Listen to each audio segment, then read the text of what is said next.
Olá, esse vídeo corresponde à resolução da segunda lista de exercícios do CPU. É uma lista que trata de estruturas condicionais.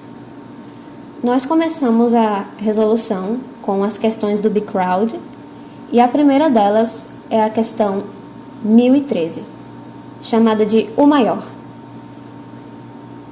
E diz o seguinte, a questão diz o seguinte: faça um programa que leia 3 valores e apresente o maior dos 3 valores lidos, seguido da mensagem, é o maior. Utilize a fórmula. E aqui nós temos a fórmula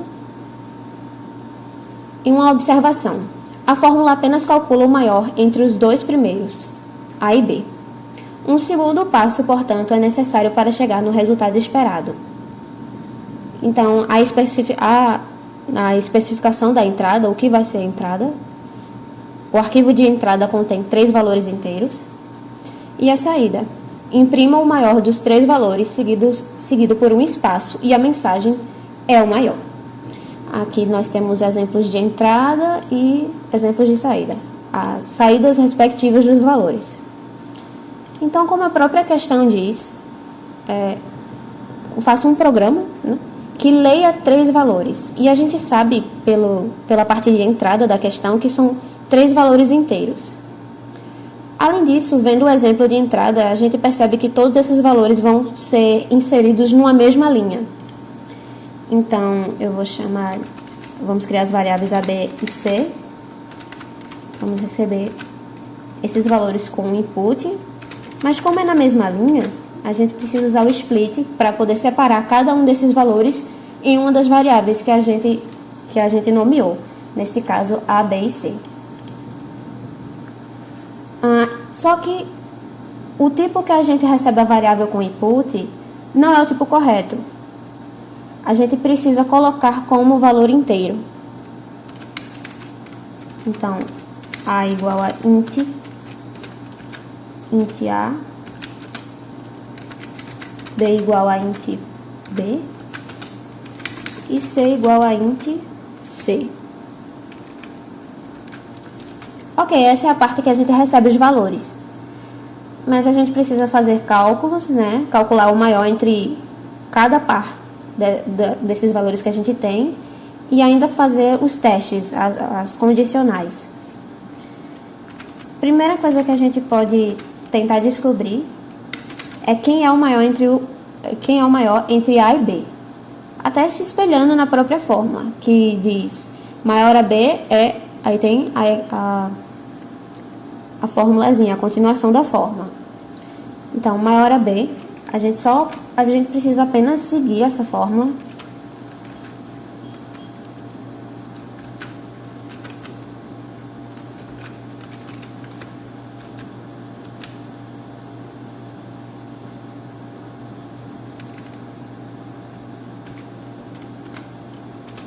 E agora a gente faz um teste. A fórmula vai nos dizer quem é o maior deles. Mas a gente precisa verificar se esse maior é o A ou é o B. Porque só assim a gente vai poder fazer a próxima comparação. O primeiro caso que a gente pode abordar é se o maior for A. Então, se o maior entre A e B for A, a gente pode comparar esse A com o C para aí a gente saber quem é o maior de fato entre os 3. Então, se o maior entre A e B for A, a gente precisa agora saber se ou A ou C é o maior de todos os 3. Aí a gente vai ter que usar a fórmula de novo, só que em vez de A e B, a gente vai ter que substituir tudo por A e C.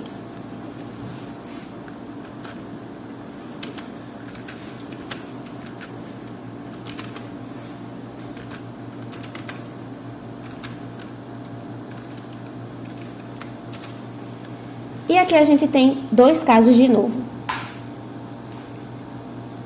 Quando a gente vai fazer essa comparação, nós podemos ter 2 resultados. Ou maior entre A e C é A, ou maior entre A e C é C.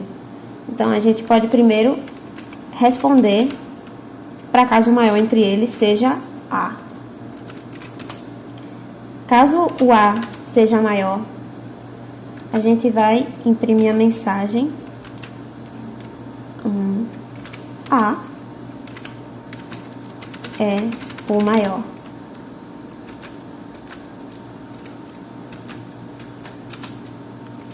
Mas existe aquela outra possibilidade do maior entre A e C ser o C. Aqui a gente já escreveu o if considerando o A como maior. Então a gente pode só usar o else. Porque se não for o A, só pode ser o C, o maior.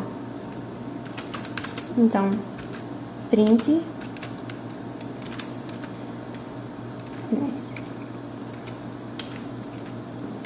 C é o maior.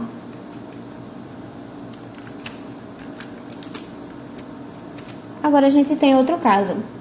Todos esses testes que nós fizemos entre o maior, sobre o maior entre A e C, foi considerando que A era maior que B. Mas pode haver aquela situação do B ser maior que A, de o maior entre ele ser B. E é isso que a gente vai escrever agora, essa possibilidade. Então, nós testamos com esse if como se o A fosse maior, e esse else vai representar o outro caso, o caso de B ser maior. Então, vamos lá. Se B for maior que A, agora a gente vai ter que comparar ele com C. Então, o maior entre B e C. Aí a gente repete a fórmula que é dada pela questão.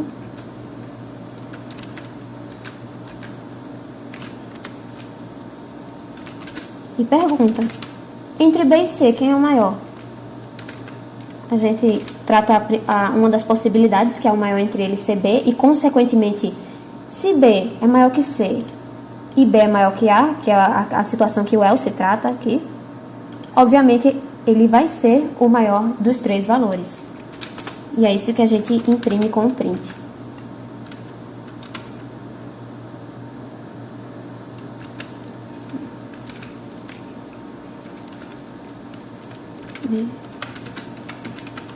É o maior.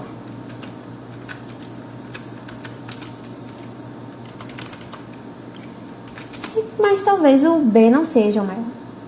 Pode ser o C. E é isso que a gente vai tratar com o else. Caso o B não seja maior que o C, a gente vai exibir que o C é maior.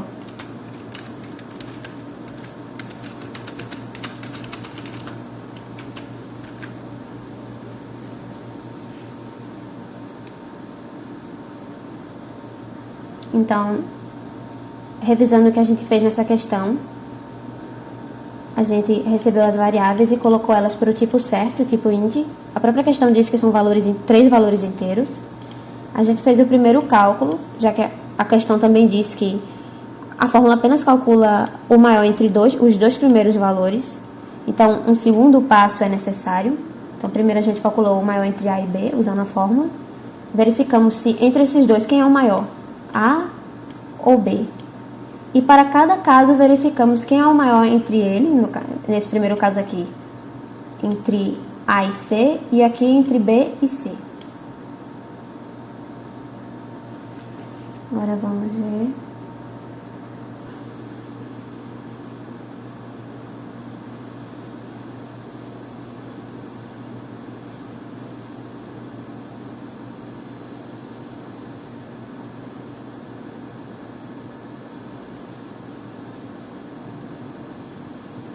A questão foi aceita, o que dá um grande alívio. O Bcrowd costuma demorar um pouquinho para corrigir as questões. Isso dá um aperreio na gente quando a gente está esperando a resposta, né? Mas a questão foi aceita, né? É normal. E é isso. E agora a gente vai para a próxima questão do Bcrowd. A segunda questão é a de número 1041, chamada Coordenadas de um ponto. E a questão diz o seguinte: leia dois valores com uma casa decimal, x e y, que devem representar as coordenadas de um ponto em um plano. A seguir, determine qual o quadrante ao qual pertence o ponto ou se está sobre um dos eixos cartesianos, ou na origem. Que no caso, a origem é representada por x igual a y e os dois iguais a 0. A gente tem uma imagem para poder visualizar melhor essa situação, essas situações. E a questão continua. Se o ponto estiver na origem, escreva a mensagem origem. Se o ponto estiver sobre um dos eixos, escreva eixo x ou eixo y, conforme for a situação. Entrada. A entrada contém as coordenadas de um ponto. E a saída deve apresentar o quadrante em que o ponto se encontra. E depois, em seguida, a gente tem exemplos de entrada e exemplos de saída. Então, fazendo passo a passo. A questão pede para a gente ler 2 valores com uma casa decimal. Então, a gente sabe que a gente vai ter que manipular valores em tipo float. Mas nós vamos receber na mesma linha. Então, a gente vai ter que receber na mesma linha e depois formatar para tipo float. Então, é x e y, input, a gente está recebendo esses valores, e o split para quando esses valores forem inseridos, eles sejam separados e atribuídos cada um a uma variável. E agora a gente precisa deixar eles em tipo float.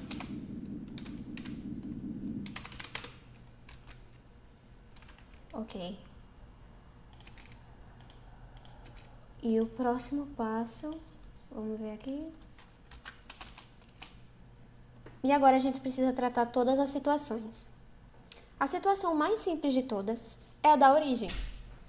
Percebamos, a origem ela é caracterizada quando x é igual a y e eles são iguais a 0.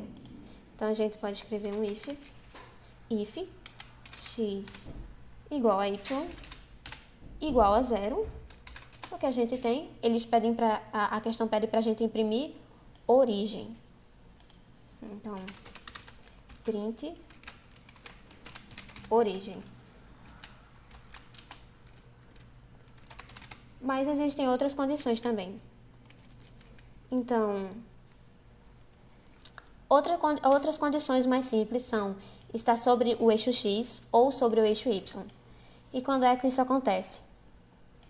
O eixo x, quando x tem algum valor, ele é diferente de 0, mas y é igual a 0. Então, a gente coloca aqui elif, né? X é diferente de 0 e o nosso y é igual a 0.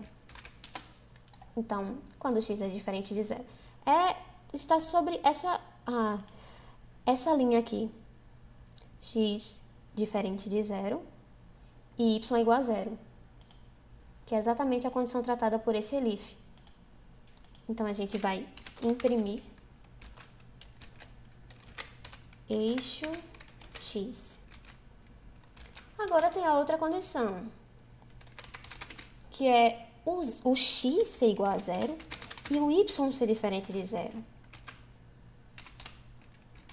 Aqui, no caso, o x estaria nessa origem aqui e o y diferente de 0. Então, a gente estaria por aqui. Esse elif vai tratar essa condição e a gente vai imprimir eixo y. Y em maiúscula. Agora vem as outras condições.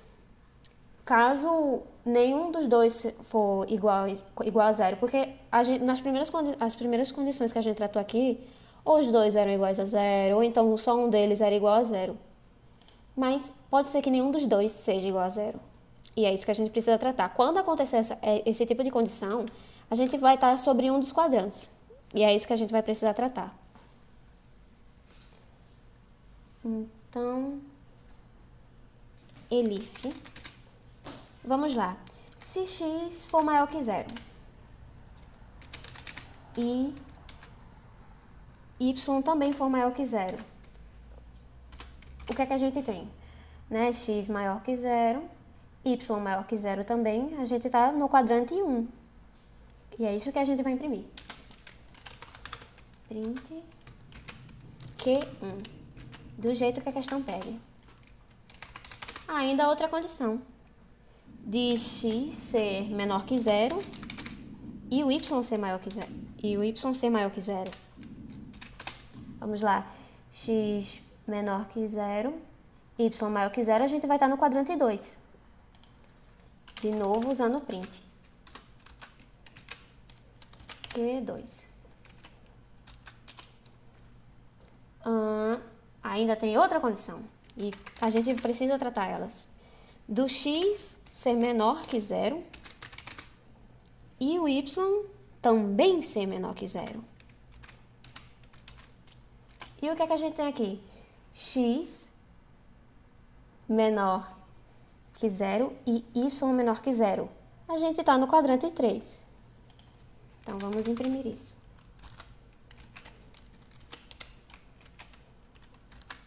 Quadrante 3. Essas eram as condições que a gente tinha. E falta do quadrante 4, a gente pode usar um else. Ou se vocês quiserem realmente colocar x maior que zero e y menor que zero, também pode, mas também pode usar o else.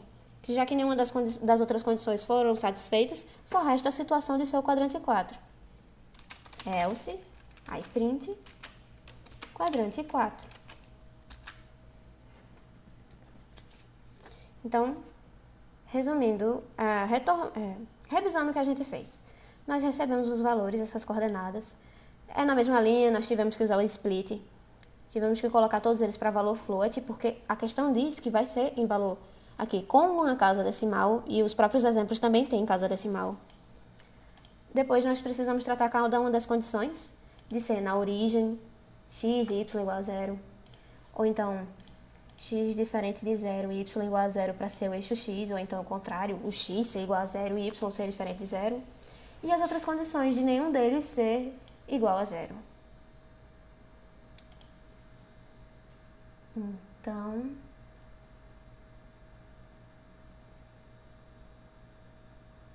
nós temos, vamos enviar,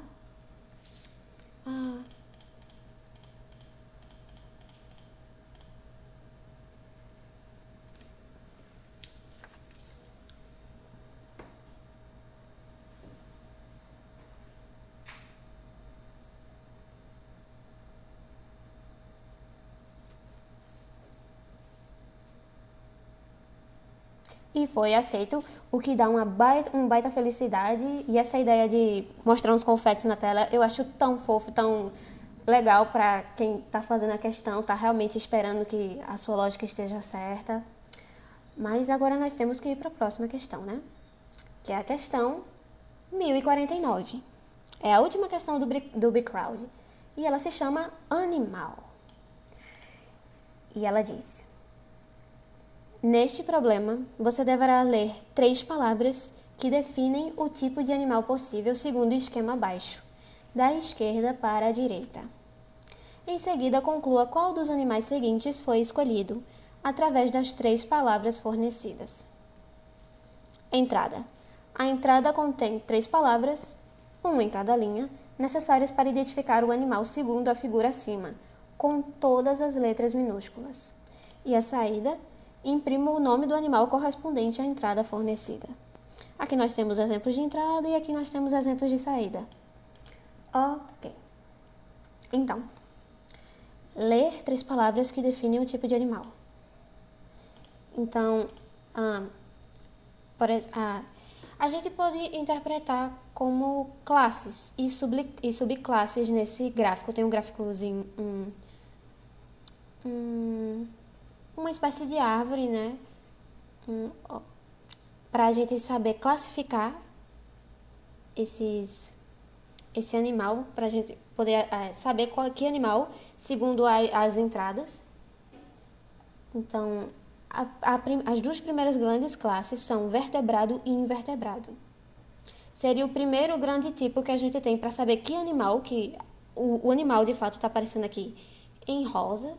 Então, para a gente saber, primeiro a gente tem que saber primeiro se é vertebrado ou se é invertebrado. Então, a gente pode criar uma variável aqui chamada tipo 1. E, diferente das outras questões que a gente estava trabalhando, as variáveis não vão vir na mesma linha, elas vão vir em linhas diferentes. Então, a gente não precisa do split. Então, a gente vai receber o tipo 1. Pronto. Com esse tipo, a gente vai saber se é vertebrado ou invertebrado. Só que a gente também vai receber outra classificação. Até pelos exemplos de entrada aqui. Você vai receber, por exemplo, vertebrado, mamífero e onívoro. Então, a gente precisa de outro tipo. Tipo 2. Vocês podem dar outros nomes para variáveis, sintam-se livres para fazer isso. E a gente também tem outra variável que eu vou chamar de tipo 3.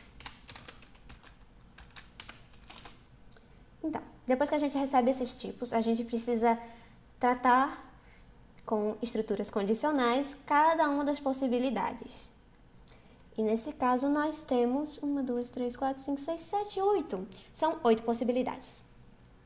Então vamos lá. Tipo 1. Uma das primeiras coisas que nós podemos ter é do animal ser vertebrado. Vertebrado. Então eu coloquei aqui if tipo 1 igual a invertebrado. Se ele é vertebrado, ele está desse lado aqui da arvorezinha. Então, a gente pode ter ainda 2 tipos de vertebrados, ave ou mamífero. E a gente precisa tratar isso também.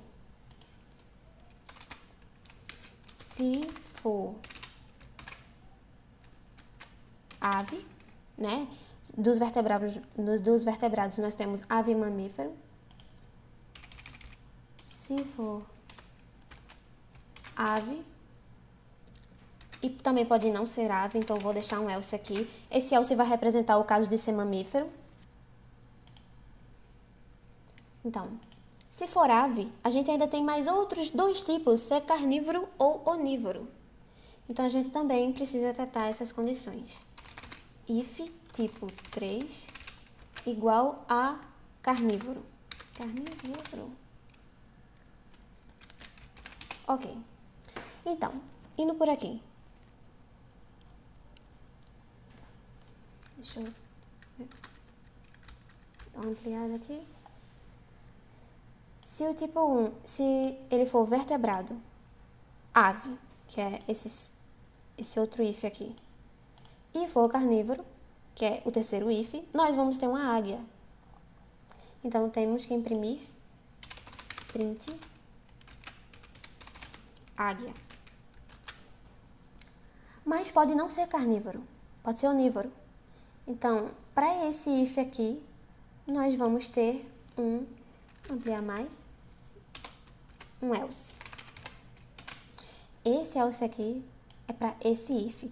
Em vez de usar estruturas aninhadas, vocês também podem usar elif.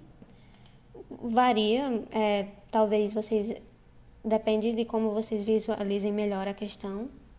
Eu vou usar estrutura aninhada nessa questão. Então, se não for carnívoro, vai ser onívoro, pela própria questão que a gente está vendo. Então, nesse caso, ele é vertebrado, ave e onívoro. Então, é outro animal. E a gente tem que imprimir isso. Uma pomba. Então, temos esses casos. A gente conseguiu abordar esses dois animais, esses 2 primeiros animais.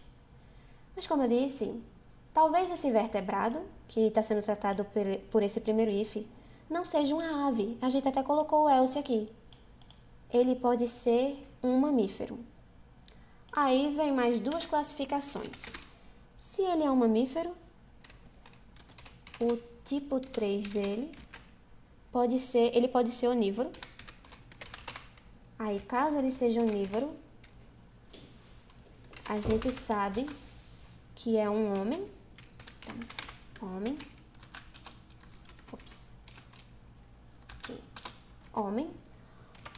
Ou então, se ele é um vertebrado. Se ele é um vertebrado, aqui com esse if. Não é uma ave, porque a gente tratou as aves aqui. A gente tá no else agora. Não é uma ave, então, mamífero. E ele não é onívoro, que é o caso tratado por esse else. Então, vertebrado, mamífero e herbívoro é uma vaca. Esse else tá tratando os casos de ser herbívoro. Print. Vaca.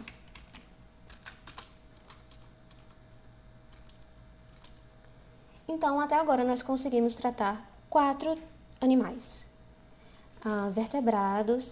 Os vertebrados. E agora a gente precisa ir para os invertebrados. Lembram que eu escrevi esse if aqui tratando os vertebrados. Esse if precisa agora de um else para tratar o caso de não ser vertebrado, no caso invertebrado. Então, assim que o usuário, por exemplo, digitasse invertebrado, não ia cair dentro desse if. Ele ia verificar e dizer, ops, não é vertebrado, vamos para esse else aqui. Então, todos os casos dos invertebrados vão ser tratados dentro desse else aqui. Tá. Se for invertebrado, pode ser ou inseto ou anelídeo. Então, as minhas variáveis eu coloquei tipo 1, tipo 2, tipo 3. Tipo 1 aborda se é vertebrado ou invertebrado. Tipo 2 aborda essa coluna aqui da imagem, ave, mamífero, inseto, anelídeo. E o tipo 3 aborda a terceira coluna da imagem, carnívoro, onívoro, herbívoro, hematófago ou onívoro. Então vamos lá, a gente estava nos invertebrados. A gente precisa saber se é inseto ou anelídeo. Então, primeiro, vamos abordar os insetos. Se ele for inseto, aliás, ele pode ser inseto e não ser inseto. Então, já que eu botei um if aqui de ser inseto, eu vou botar um else para tratar os casos de ser anelídeo. Else. Eu vou deixar esse else esperando. Tá. Se ele for inseto, ele pode ser hematófago ou herbívoro. Então, a gente tem que botar aqui if tipo 3 igual a hematófago. Se ele for invertebrado, inseto e hematófago, vai ser uma pulga. Só seguir a árvore. Print pulga. Else.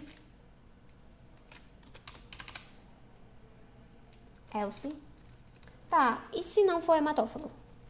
Vai ser herbívoro. Então vai ser uma lagarta. E essa possibilidade de não ser hematófago vai ser trabalhada novamente pelo else. Então a gente bota print lagarta. Ok. Então a gente tratou os casos dos insetos. Percebam, temos se ele for hematófago com esse if e o else vai tratar o caso de ser herbívoro, pulga e lagarta. Mas esse invertebrado, como vemos, aqui a gente está trabalhando os invertebrados, novamente repetindo, né, para deixar claro, a gente está trabalhando a classe dos invertebrados com esse else, tudo que estiver aqui vai trabalhar sobre os invertebrados. A gente já viu o tipo inseto, mas ainda tem o anelídeo. E o anelídeo vai ser tratado por esse else aqui. Só que existem ainda aquelas condições que a gente viu. Ele pode ser hematófago ou onívoro, seguindo a nossa árvore aqui. Então, ele pode ser tipo 3, igual a hematófago. Caso ele seja invertebrado, anelídeo e hematófago, é uma sanguessuga. Então, nós imprimimos sanguessuga. Ok. Agora, se não for hematófago, seguindo a árvore aqui, se não for hematófago, então a gente vai botar um else aqui, colocar um else. If hematófago, sanguessuga. Else, se não for hematófago, é onívoro. Então é uma minhoca, nós imprimimos minhoca. E nós terminamos a resolução da questão. Então, revisando tudo que a gente fez, nós recebemos os tipos, e aí vocês coloquem as variáveis que vocês quiserem, o nome de variável que vocês quiserem, e a gente está recebendo essas variáveis linha a linha, então não é usando split. Depois nós verificamos os vertebrados, e com o else, os invertebrados. Depois, dentro dos vertebrados, se são aves ou mamíferos, aí tem o if e o else para eles. E dentro de cada tipo, o subtipo, que aí vai ser indicado pelo tipo 3, pela variável tipo 3. Se carnívoro ou não, se onívoro ou não. E dentro dos invertebrados, a mesma coisa. Se inseto ou não. Dentro de insetos, se hematófago ou não. E depois, se não for inseto, for um anelídeo, que é esse else aqui. Se hematófago ou não, que no caso é onívoro. Vamos ver se fizemos tudo certo. Motocicletas. Aqui. Vamos brincar onde?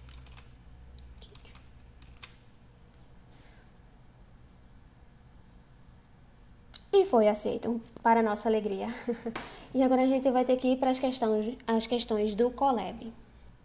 Agora tem a segunda parte da lista, que é no Colab. Então, exercício 1 é um exercício sobre cores. E aqui tem uma imagem e a fonte da contextualização dessa questão. Embora a luz branca seja constituída por 7 cores, vermelho, alaranjado, amarelo, verde, azul, anil e violeta, não é necessário combinar todas essas cores para se obter novamente luz branca. Basta misturar as chamadas cores primárias da luz, vermelho, verde e azul, para obter esse efeito. As cores primárias da luz, misturadas em determinadas proporções, originam outras cores, que se designam por cores secundárias, magenta, ciano e amarelo. Como foi dito anteriormente, as cores secundárias da luz são originadas a partir da mistura realizada entre duas ou mais cores primárias. Então, construa um código que receba 2 das 3 cores primárias possíveis e retorne ao usuário a cor secundária resultante. Observação: se o usuário digitar a mesma cor 2 vezes, você deverá informar a própria cor como resultado. E aqui a gente tem a especificação de entrada, desenvolvimento e um exemplo de saída. A entrada, a gente vai ler o nome de das 2 cores primárias inseridas. Desenvolvimento: verifique que cor secundária será a resultante da mistura dessas 2 cores inseridas e retorne o resultado ao usuário. E aqui temos o exemplo de entrada e o exemplo de saída. Verde e azul, a cor resultante dessa mistura é ciano. Então, e essa imagem vai ajudar a gente bastante a retornar esse resultado. Então, fazendo passo a passo. A entrada: leia o nome das 2 cores primárias inseridas. Vocês podem usar o nome que quiser, os nomes das variáveis de forma que mais agradem vocês. Eu vou escrever como cor 1, para a cor que o usuário primeiro colocar.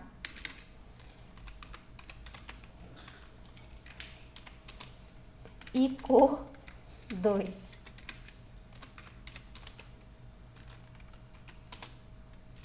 Pronto, a gente já recebeu as 2 cores com isso aqui.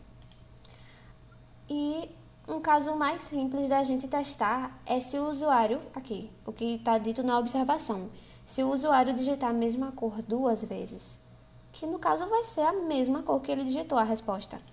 Então, a gente pode testar aqui, if cor 1 igual a cor 2, a gente vai retornar aqui. A gente pode só copiar e colar esse trechinho, é claro, modificando.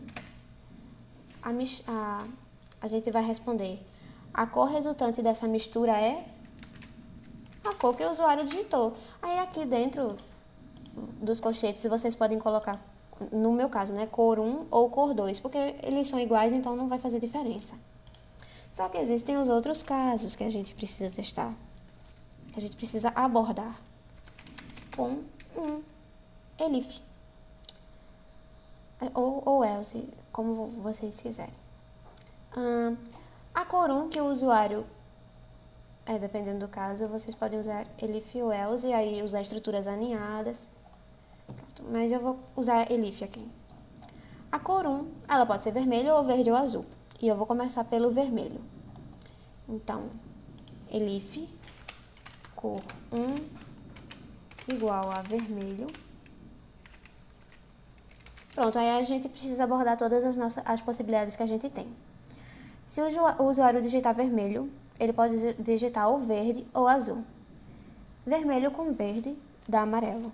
Então, é isso que a gente vai implementar agora. Se a segunda cor que o usuário digitou, que eu chamei de cor 2, for verde, a gente vai imprimir. Aqui a gente pode copiar, né?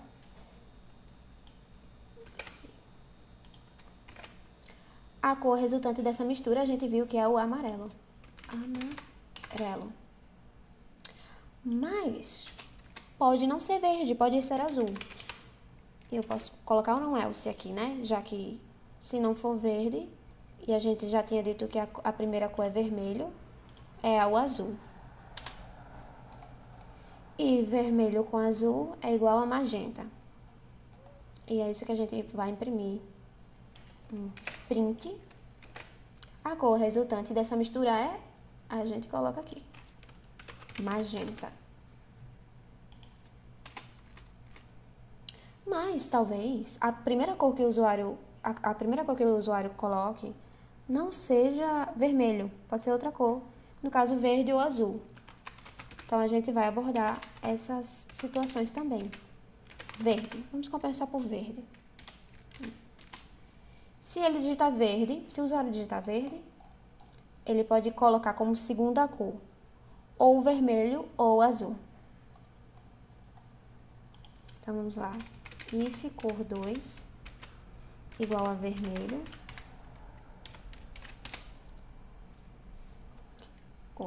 Aqui.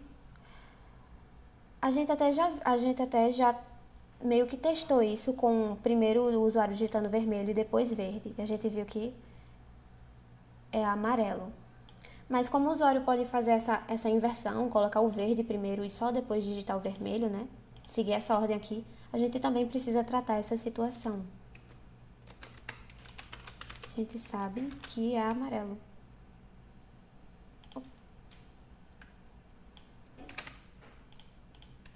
E tá aqui pela própria imagem, verde com vermelho é amarelo. Mas ele pode digitar verde primeiro e depois azul. E verde com azul é ciano. Se ele não digitou vermelho aqui, primeiro ele digitou verde, mas depois ele não digitou vermelho, então é o else. A gente entende que foi o azul que ele digitou primeiro o verde e depois o azul. E a print, a cor resultante dessa mistura é ciano, como está na imagem. Ciano. E há o terceiro caso, o terceiro grande caso, que é o usuário não ter digitado vermelho, não ter digitado verde, mas sim azul. Cor 1 igual a azul. Se ele digitar azul, ele pode, nesse caso, né, ele digita a primeira cor azul. Aí depois, para a segunda cor, ele pode digitar ou vermelho ou verde. Digitou azul, aí vermelho. Se ele digitar vermelho depois, vai ser magenta. E se ele digitou azul e verde, a gente tem que retornar ciano. Então, a gente precisa tratar esses casos também. Então, se a segunda cor digitada for vermelho, a gente vai imprimir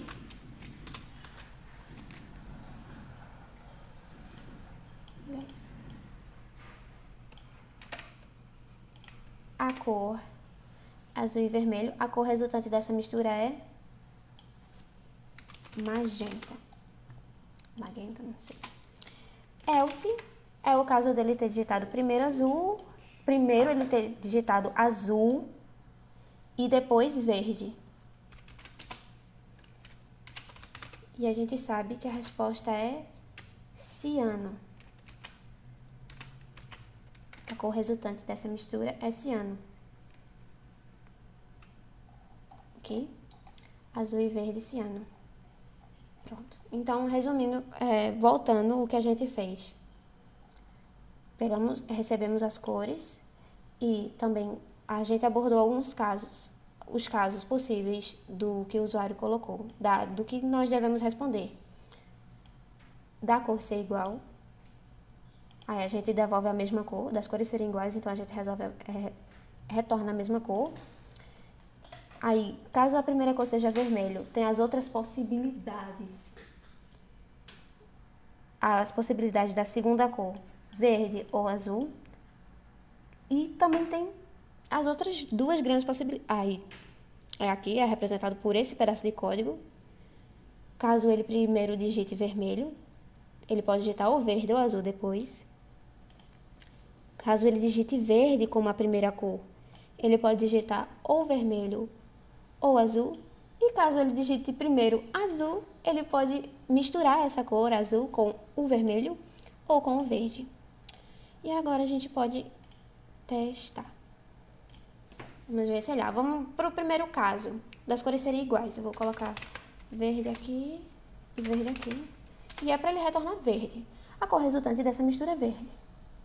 Tá, agora vamos vermelho com azul, por exemplo, para a gente cair no else aqui.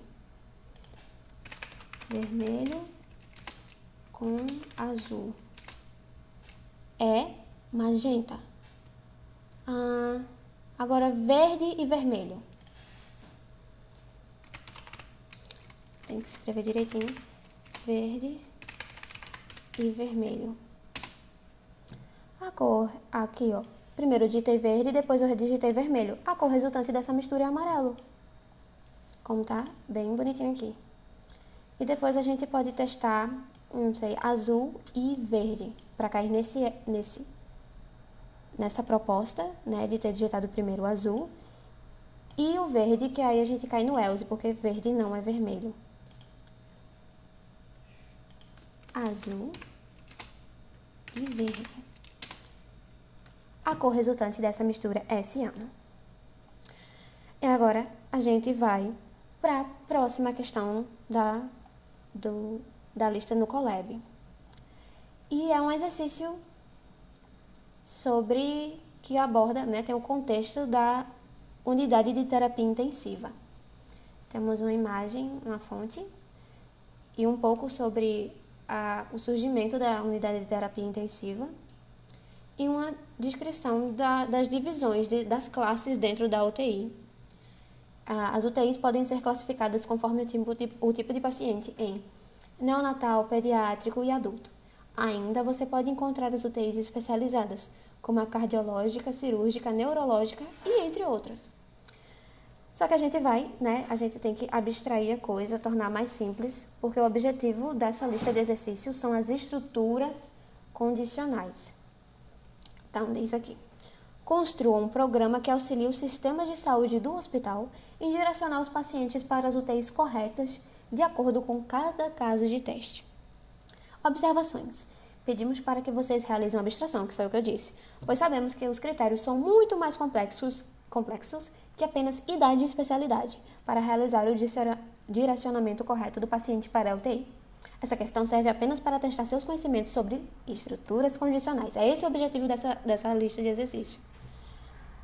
E nós temos casos de teste, caso teste 1, caso teste 2, caso teste 3. Mas tem uma descrição e como o exemplo de entrada e o exemplo de saída e o desenvolvimento. Mas tem uma coisa que a gente precisa se atentar. Entrada, a gente precisa ler. A gente pode direcionar nossa atenção para alguns pontos de cada caso, desses casos. Entrada. Leia a idade, o formato da idade e a especialidade do paciente. Então, a gente já sabe que nós vamos ter 3 variáveis e nós vamos ter que receber valores para essas 3 variáveis. Então, a gente precisa primeiro receber a idade do paciente. E aí eu vou colocar como inteiro. Primeiro eu vou receber a idade, eu vou fazer em linhas separadas. Depois vamos receber o formato.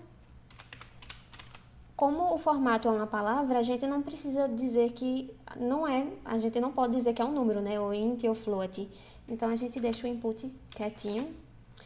E a terceira coisa, depois de idade e formato, que a gente precisa ver é a especialidade. Idade, que é uma palavra também. Então, input.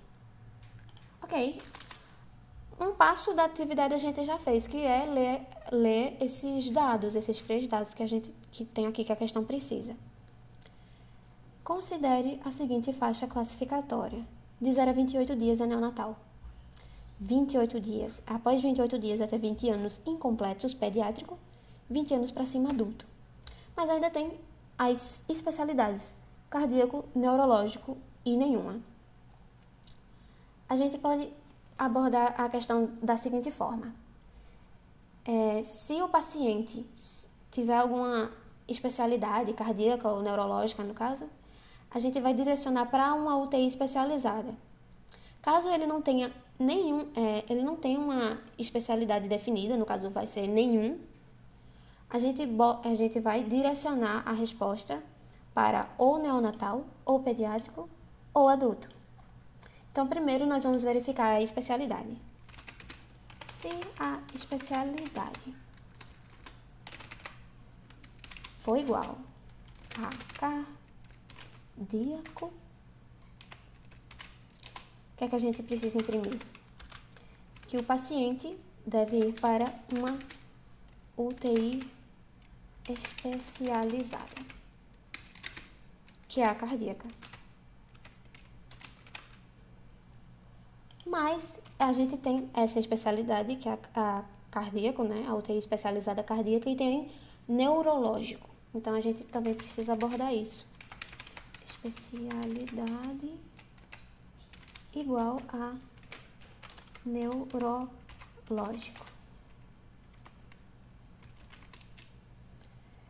A gente vai imprimir uma mensagem bem parecida com a anterior, mas em vez de ser cardíaco, né, cardíaca, é neurológica. Então, neurológica. Então, esses foram os casos de o paciente ter alguma especialidade. E nesse programinha a gente está abordando apenas 2, que é a a especialidade cardíaco e a neurológico. Mas o paciente pode ter especialidade nenhuma, que são até os casos de teste 1 e 2 que nós temos aqui. Um exemplo de entrada, 18 anos, nenhuma. A gente responde sem ser uma UTI especializada. Então, a gente precisa fazer o código para isso agora, de não ter especialidade. If especialidade igual a nenhum.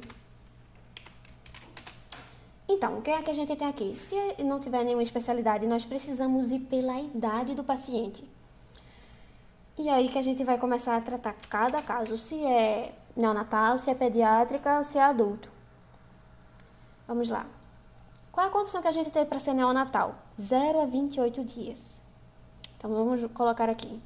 If idade menor igual, porque até 28 dias. 28. E o formato dessa idade, que no caso a idade vai receber um número, não é mesmo? O formato vai receber se é dias ou anos. Então, se a idade for menor ou igual a 28 e o formato for dias, como a questão está pedindo para a gente, nesse caso é a UTI neonatal. Então, a gente vai imprimir essa mensagem. Print UTI neonatal. Agora, claro, não vai aparecer no código, você pode testar, para a gente abordar com esse código as outras condições, não só o neonatal. Então, Vamos para a pediátrica agora. Qual é a descrição dela? Após 28 dias até 20 anos incompletos. Então, é uma idade. Aliás, dois casos, né? Uma idade que é maior que 28, mas o formato é o mesmo. É mais de 28 dias. Então, por isso que coloca formato dias. Então, se a idade for maior que 28 e o formato for igual a dias, a gente vai entrar nessa condição de ser a UTI pediátrica. Mas existe ainda a outra especificação. Após 28 dias, até 20 anos incompletos. Então, ou a idade da pessoa é menor que 20 e o formato é em anos. Por sinal,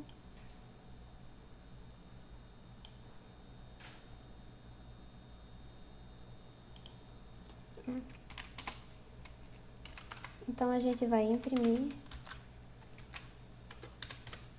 UTI pediátrica. Por último, a gente tem se a pessoa for adulta, que é mais de 20 anos acima, né? De 20 anos para cima é adulto.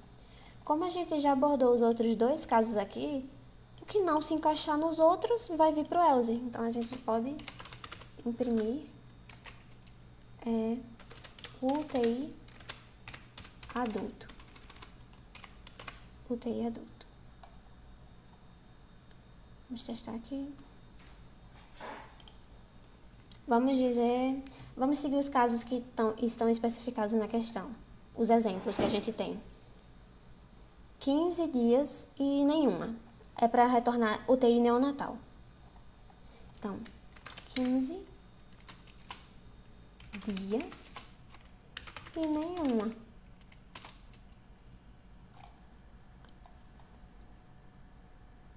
Deixa eu ver. Ah, sim.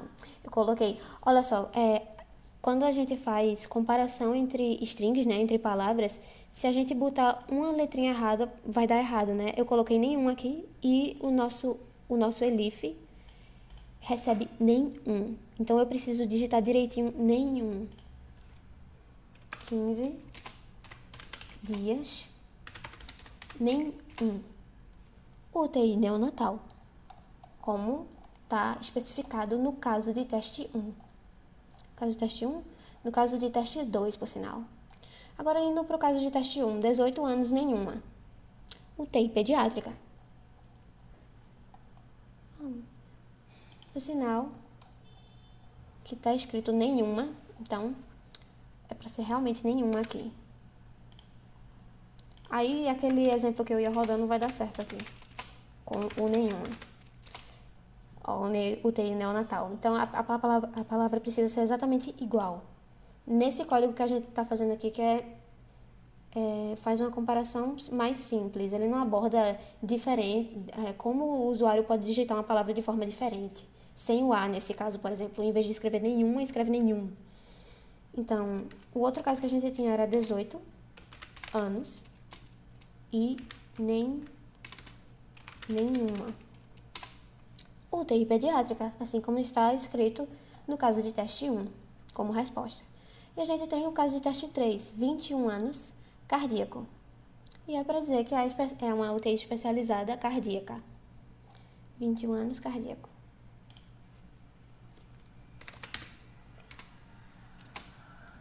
Anos. Com letra maiúscula e tudo. Cardíaco. UTI especializada cardíaca.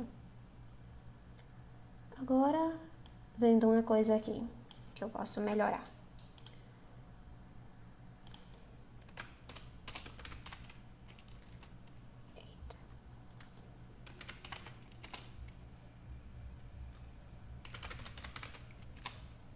UTI pediátrica, certo? Um melhoramento que eu fiz no código foi o seguinte.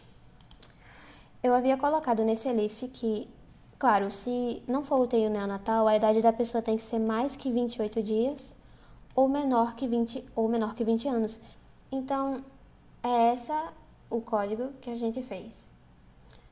Recebemos as variáveis e depois abordamos cada caso que podemos ter. E essa foi a resolução da nossa lista de exercícios.